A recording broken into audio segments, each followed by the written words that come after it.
Hey guys, இன்றைக்கி நம்ம என்ன வீடியோ பார்க்க போகிறோம்னா டெல்லி ஜெய்ப்பூரில் இருக்க ஒரு ஹாண்டட் ஹைவே பற்றி. இந்த ஹைவேல பார்த்தோம்னா பல அமானுஷ்யமான விஷயங்கள் நடந்திருக்கு.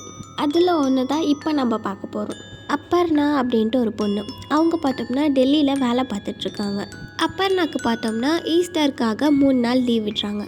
அப்பர்ணாவும் நம்ம அம்மா அப்பாவை பார்க்க போகலாம் அப்படின்னு சொல்லிட்டு டெல்லியிலேருந்து ஜெய்ப்பூருக்கு கிளம்புறாங்க. தனியாக தான் போகிறாங்க.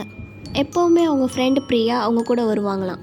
ஆனால் இப்போது அவங்க ஒரு நாளைக்கு முன்னாடியே கிளம்பி போயிட்டாங்க. அப்பர்ணாக்கு ரொம்ப பயமாக தான் இருந்திருக்கு. ஆனால் என்ன பண்ண முடியும், லீவில் அம்மா அப்பாவை பார்க்கலாம் அப்படின்னு சொல்லிட்டு அவங்க கிளம்பியிருக்காங்க. அந்த நைட் டைமில் அவங்களுக்கு மார்னிங் பார்த்த ஒர்க்குனால ரொம்ப டயர்டாக இருந்திருக்கு. அதுவும் தனியாக தான் அவங்க கார் ட்ரைவ் பண்ணிட்டு போகிறாங்க.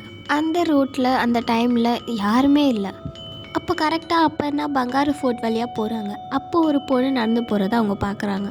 அப்பர்ணாக்கு ஒரே யோசனை, இந்த டைமில் யார் இந்த பொண்ணு இந்த சைடு நடந்து போகிறா அப்படின்னு சொல்லிட்டு அப்பர்ணா அந்த பொண்ணுக்கு லிஃப்ட் கொடுக்கலான்னு சொல்லிட்டு அந்த வண்டியை எடுத்துகிட்டு போய் அந்த பொண்ணுக்கு முன்னாடி நிப்பாட்டுறாங்க. ஆனால் அந்த பொண்ணு ஏறவே இல்லை.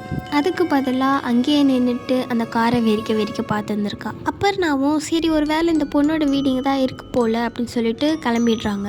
ஆனால் பங்காரு ஃபுட்டில் நைட் டைமில் இந்த மாதிரி ஆவிகள் நிறைய உலாத்திட்டுருக்கோம். அதனால மோஸ்ட்டாக அந்த வழியாக யாருமே போக மாட்டாங்க. இது நம்ம அப்பர்ணாக்கு தெரியல போல். இப்படியே ரொம்ப தூரம் போயிருப்பாங்க. அப்பர்ணாக்கு ரொம்ப டயர்டாக இருந்திருக்கு. அப்பர்ணாக்கு இப்போ ஒரே ஒரு நோக்கம்தான், வர வழியில் எதுனா ரூம் இருந்தால் அதில் தங்கிட்டு மார்னிங் வீட்டுக்கு போகலான்னு சொல்லிட்டு சுற்றி முற்றி பார்க்குறாங்க. ஆனால் ஒரு ஹோட்டல் கூட அங்கே இல்லை. இப்படியே கொஞ்சம் தூரம் போகிறாங்க. கொஞ்சம் தூரத்தில் பார்த்தோம்னா அப்பர்ணா ஒரு ஹோட்டலையும் பார்க்குறாங்க. அப்பர்ணாக்கு ரொம்ப டயர்டாக இருந்ததுனால இந்த ஹோட்டல்லே தங்கிடலாம் அப்படின்னு சொல்லிட்டு உள்ளே போகிறாங்க. அப்பர்ணா உள்ளே போயிட்டு ரூம் கேட்குறாங்க. அந்த ரிசப்ஷனிஸ்ட்டும் இருக்குங்க அப்படின்னு சொல்லிட்டு ஒரு கீயை தராரு. Room number 10. அப்பர்ணாவும் அந்த கீயை வாங்கிட்டு அவங்க லக்கேஜ்லாம் எடுத்துக்கிட்டு ரூம் நம்பர் 10க்கு போகிறாங்க. போகிற வழியில் பார்த்தோம்னா ஒரு பொண்ணு உட்காந்து கேம் விளையாடிட்டு இருக்கா. அப்பர்ணாவை பார்த்து சிரித்து ஹாய் சொல்கிறாங்க. அப்பர்ணாவும் ஹாய் சொல்கிறாங்க.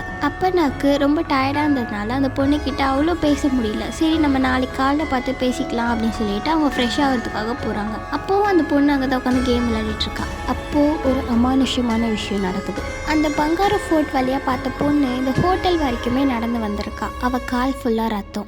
அந்த கேம் விளையாடுற பொண்ணு அந்த பொண்ணுக்கிட்ட பார்த்து உங்களுக்கு எதனா ஹெல்ப் வேணுமா அப்படின்னு சொல்லி கேட்டிருக்கா. அதுக்கு எந்த ரெஸ்பான்ஸுமே இல்லை. கொஞ்ச நேரத்தில் அந்த பொண்ணோட தலை தனியாக கண்டு கீழே விழுது. அதை பார்த்து அந்த பொண்ணு ரொம்ப பயந்து கத்துறா. இவ கத்துற சவுண்டு பார்த்தோம்னா நம்ம அப்பர்ணாக்கு கேட்டிருக்கு. கூடவே ஒருத்தவங்க கத்தியால் குத்துற சவுண்டும் கேட்டிருக்கு. அப்பர்ணா வெளியில் வராமல் ரிசப்ஷனிஸ்ட்டுக்கு கால் பண்ணி இந்த மாதிரிலாம் நடக்குது, என்னன்னு போய் பாருங்கன்னு சொல்லியிருக்காங்க.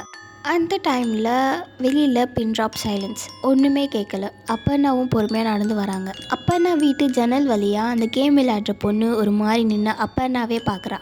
அப்பர்ணாவை பார்த்து வினோதமாக சிரிக்கிறா. அந்த பொண்ணு தலை மாதிரியே இவளோட தலையும் தனியாக கீழே பொத்துன்னு விழுது. கீழே விழுந்த தலை மிதக்குது. அப்பர்ணா பார்த்து ரொம்ப பயந்து போகிறாங்க. அந்த தலை பார்த்தோம்னா அப்பர்ணாவோட கண்ணாடியை உடைக்கிறதுக்காக அதை முட்டுது. பயந்து போன அப்பர்ணா பாத்ரூம் ஜன்னல் வழியாக கீழே குதித்து வெளில போகிறாங்க.